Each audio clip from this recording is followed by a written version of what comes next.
आप सभी भक्तों का स्वागत है आज की इस दिव्य कथा में। आज हम सुनेंगे देव उठनी एकादशी की वह पौराणिक कथा जिससे जुड़ी है संकासुर दैत्य की कहानी और भगवान विष्णु द्वारा वेदों की पुनः प्राप्ति की अद्भुत लीला। कहते हैं इस एकादशी का व्रत केवल साधारण व्रत नहीं, बल्कि यह वह दिन है जब भगवान विष्णु ने संपूर्ण सृष्टि के ज्ञान अर्थात वेदों के 600 पाद्य को असुरों से वापस प्राप्त किया था। तो आइए सुनते हैं वह अद्भुत कथा।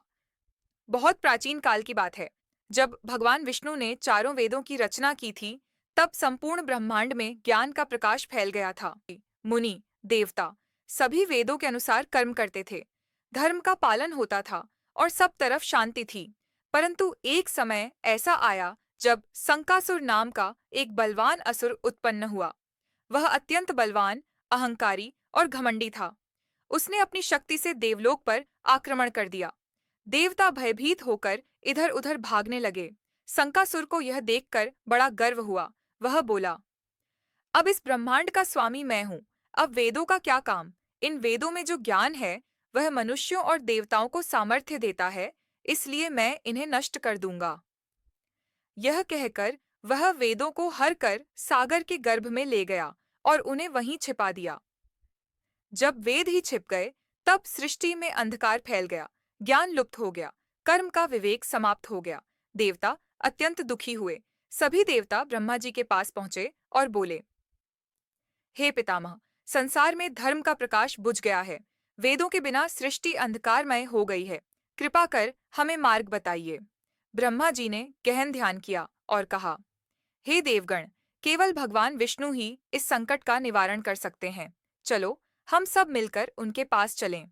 सभी देवता क्षीर सागर पहुंचे और भगवान विष्णु की आराधना करने लगे। भक्तिपूर्वक उन्होंने कहा, हे प्रभु, आप ही धर्म के रक्षक हैं। संकासुर दैत्य ने वेदों को चुरा लिया है। कृपा करके सृष्टि को अज्ञान से मुक्त कीजिए। तब भगवान विष्णु मुस्कुराए और बोले, देवताओं, चिंता मत करो। मैं मछली के रूप में अवतार लेकर सागर में जाऊंगा और वेदों को पुनः प्राप्त करूंगा। यह कहकर उन्होंने मत्स्य अवतार धारण किया। उनका शरीर स्वर्ण के समान दमक रहा था। नेत्र चंद्रमा की तरह शीतल और तेजस्वी थे। भगवान मत्स्य ने सागर में प्रवेश किया। संपूर्ण सागर उस समय उनके तेज से प्रकाशित हो गया। वहां संकासुर दैत्य वेदों की रक्षा कर रहा था। जैसे ही उसने उस दिव्य मछली को देखा, वह हंसकर बोला, अरे, यह कैसी मछली है जो इस सागर में तेज से चमक रही है। लेकिन उसे क्या पता था कि यह कोई साधारण मछली नहीं, स्वयं विष्णु भगवान है। भगवान मत्स्य ने कहा, हे असुर, तुमने जो वेदों को चुराया है वह अधर्म है। उन्हें मुझे लौटा दो, वरना इसका फल तुम्हें भोगना पड़ेगा। संकासुर क्रोधित हो उठा। उसने कहा, मैं तुमसे युद्ध करूंगा। और वह अपने अस्त्रों से भगवान पर प्रहार करने लगा। भगवान मत्स्य ने अपने विशाल शरीर से सागर में तूफान उत्पन्न कर दिया। तरंगों के बीच भगवान और संकासुर के बीच भयंकर युद्ध हुआ। अंत में भगवान विष्णु ने अपने दिव्य चक्र से संकासुर का संहार कर दिया। संकासुर के मारे जाने के बाद भगवान ने वेदों को पुनः सागर से बाहर निकाला और ब्रह्मा जी को सौंप दिया। जैसे ही वेदों का पुनरागमन हुआ, संपूर्ण ब्रह्मांड में प्रकाश फैल गया। धर्म पुनः स्थापित हो गया। देवता आनंदित होकर भगवान विष्णु की स्तुति करने लगे। ब्रह्मा जी ने कहा, हे प्रभु, आपने सृष्टि को अंधकार से मुक्त किया है। आपके इस दिव्य कार्य की स्मृति में इस दिन को हम देव उठनी एकादशी के रूप में मनाएंगे। भगवान विष्णु ने आशीर्वाद दिया, जो भी इस एकादशी का व्रत रखेगा, मेरी यह कथा सुनेगा या सुनाएगा, उसके जीवन में कभी अज्ञान नहीं रहेगा। उसके घर में सदैव धन, समृद्धि और शांति का वास रहेगा। तभी से यह एकादशी पूरे ब्रह्मांड में देव उठनी एकादशी के रूप में मनाई जाने लगी। यह वह दिन है जब भगवान विष्णु 4 महीने की योग निद्रा से जागते हैं और धर्म की पुनः स्थापना करते हैं। अब जानते हैं इस दिन के विशेष कार्य।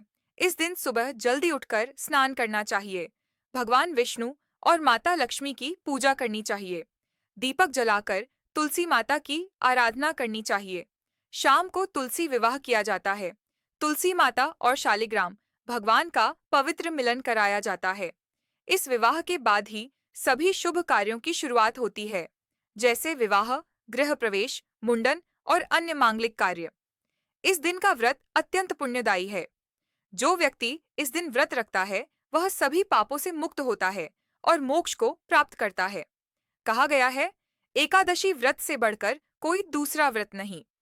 देव उठनी एकादशी के इस पवित्र दिन भगवान विष्णु को शुद्ध घी का दीपक अर्पित करें, तुलसी के पत्तों से उनका पूजन करें और पूरे मन से यह प्रार्थना करें, हे प्रभु, जैसे आपने संकासुर का नाश कर वेदों की रक्षा की, वैसे ही हमारे जीवन से भी अज्ञान और दुह का अंधकार मिटा दीजिए।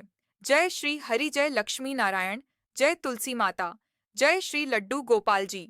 अगर आपको ये कथा अच्छी लगी हो तो इसे लाइक करें, शेयर करें और हमारे चैनल लड्डू गोपाल को सब्सक्राइब करना न भूलें, ताकि हर दिव्य कथा और भक्ति से जुड़ी वीडियो आप तक सबसे पहले पहुंचे।